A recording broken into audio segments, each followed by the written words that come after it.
जिद जनी कर धनी मान हमार बात हो, होला बड़ी भीड़ छूट जाई धनी साथ हो। जिद जनी कर धनी मान हमार बात हो, होला बड़ी भीड़ छूट जाई धनी साथ हो।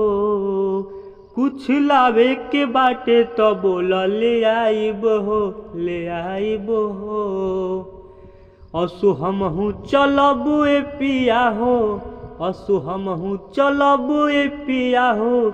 देव घर में जलवा चढ़ावे हो, असु हमहू चलब ए पिया हो।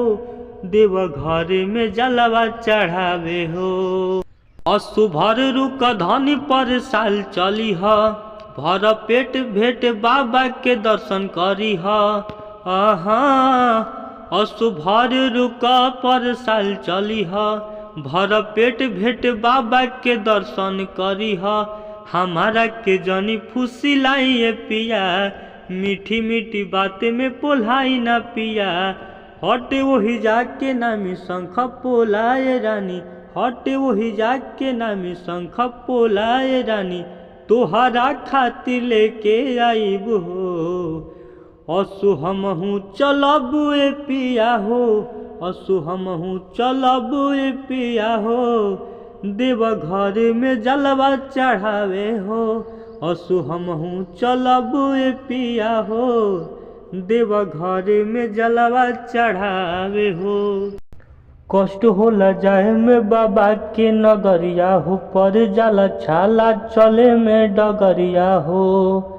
कष्ट होला जाए में बाबा के नगरिया हो, पर जाला छाला चले में डगरिया हो। बाबा त्रिपुरारी दुख हर लिए हो, डगरिया कठिन पार कर दिए हो। हट सुइया पहाड़ नहीं चढ़ पैबू जान, हट सुइया पहाड़ नहीं चढ़ पैबू जान।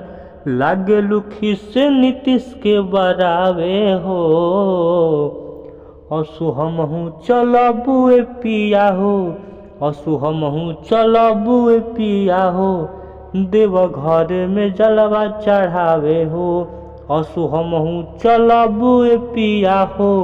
देव घर में जलवा चढ़ावे हो।